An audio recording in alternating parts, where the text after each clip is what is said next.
Yo guys, this is my mid-level money making guide. In this guide I'll be showing you 3 ways that you can make money by having mid-level stats. All of these methods require combat, so you'll also be getting a decent amount of XP from doing these methods as well.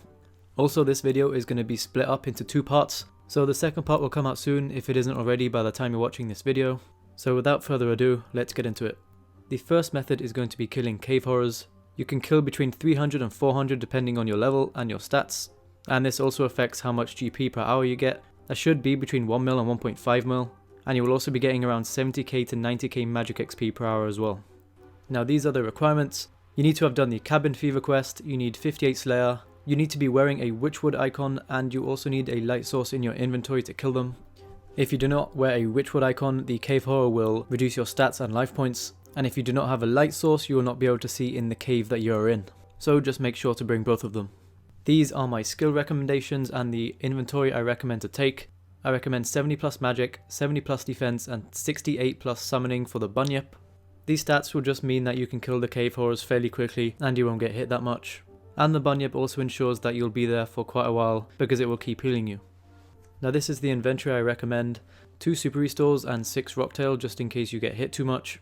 The light source, which in this case I used a sapphire bullseye lantern, an extra bunyip pouch, and 5,000 air runes. You can take as many air runes as you want, but I just had 5,000 for the sake of this video. If you have 88 summoning, you can use a unicorn. I'd highly recommend that over the bunyip as it will just heal more. Make sure to bring the healing aura scrolls if you're going to use that, and I don't think it will be necessary for you to bring the rocktail if you have a unicorn. However, if you don't have either a bunyip or a unicorn, then I'd recommend filling up your inventory with more rocktail or any other food that you want, and just go to the cave horrors and experiment on what you need, because the less defensive stats that you have, the more rocktail you're going to need. So yeah, the inventory just depends on what stats and gear you have, so just make your inventory so it suits you. So this is how to get to cave horrors. Teleport to Catherby using the lodestone, go to the dock and click on one of these people, and charter yourself a ship to Mos Lahamlis.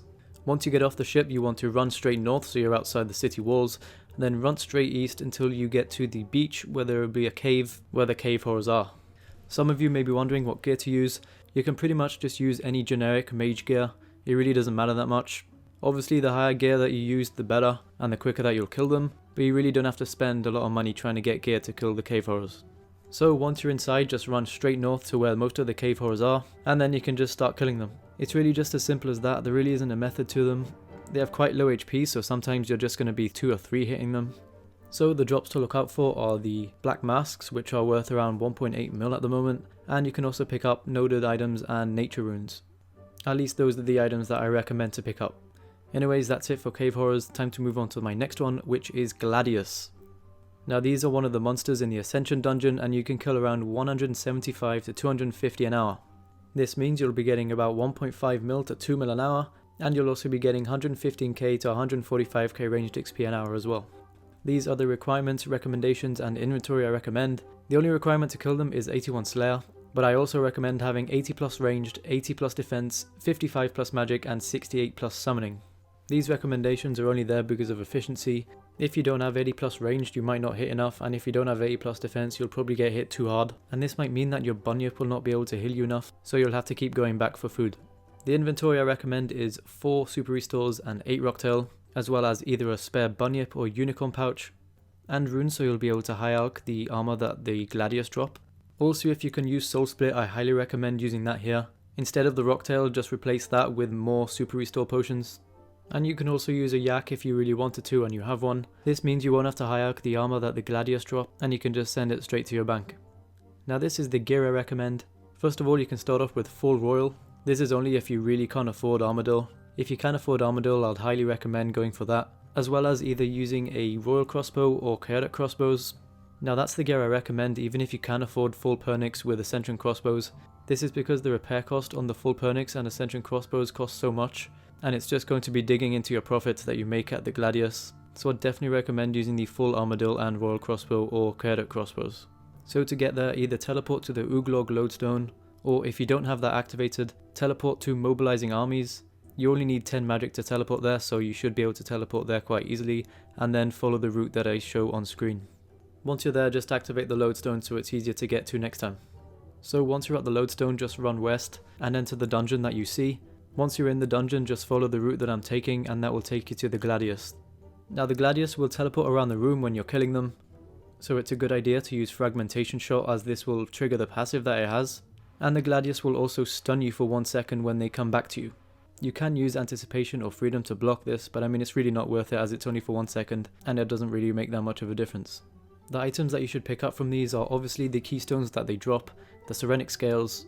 You can either alch or bank the armor that they drop, and I also recommend picking up the Ascension Shards that they drop. If you're going to be camping them for a long time, the money does add up from them, so I definitely recommend picking them up. Also, there is another Ascension monster in here called the Capsari. It will sometimes start healing the Gladius that you're attacking, so if you notice that the Gladius you're killing is getting healed, just look around for the Capsari and kill it straight away, because you won't be able to kill the Gladius before you kill the Capsari. So that is it for Gladius. Time to move on to my last one, which is Frost Dragons. Now you can kill around 175 to 300 Frost Dragons per hour depending on what items and gear you use, and this means you'll be making around 2.5 mil to 4 mil an hour, as well as getting 175k to 280k XP an hour.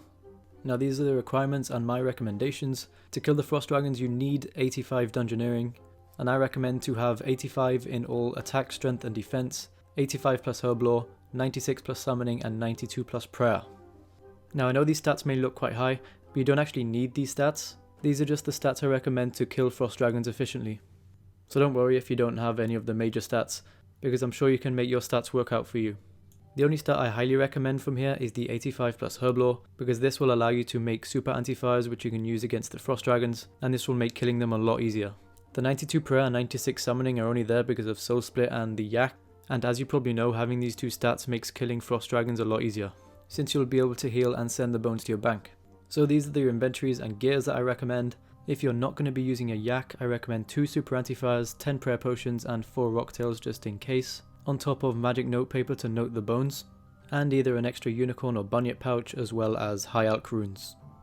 If you do have a Yak and Soul Split, I'll recommend 2 anti-fires, 2 super restores, 4 rocktails just in case again, as well as an extra Yak pouch and obviously the Yak scrolls. Now to kill Frost Dragons I highly recommend using melee as they're weak to stab attacks, but if you are going to use ranged I highly recommend to use Dragonbane bolts. If you don't have Dragonbane bolts available, do not use ranged, just use melee. Obviously you don't need full Pernix to kill them, you can just substitute that for Armadil, and make sure that you do have the Dragonbane bolts in there as well. But for melee it's a pretty straightforward setup. If you don't have Dragors, just use your Chaotix that you got from Dungeoneering, and you should be good to go. So to get to Frost Dragons you can either use the Port Sarim Lodestone or you can use the ferry code AIQ to get to Mudskipper Point, and then you can just use the route I have shown on screen. I just recommend teleporting to the Lodestone as it's a lot simpler, and it's pretty much just the same distance from the Lodestone to the dungeon that you're going to be going into. So from the Lodestone just run south until you see that trapdoor, go inside, and just follow the route I'm showing you now. So once you're there, make sure to drink your super anti-fire, or make sure that your Dragonfire shield is equipped, and you can just start attacking them. Killing them is pretty simple. They only have one special move that they do, and this is what you can see on screen now. As you can see, there is a blue orb going around the Frost Dragon. Once this appears, you want to stop attacking the Frost Dragon because any damage that you do will be reflected upon you. So just wait until that goes. It should take around 5 seconds, and then you can just carry on killing it as normal. So the loot that I recommend picking up is obviously the bones, and you can also pick up any noded item that is worth over 1k, because those are the items that are going to be bringing in the most money for you. Anyways, that is the end of the first part of this guide. If this helped you, please leave a like and subscribe if you want to see more. Good luck making money, and peace!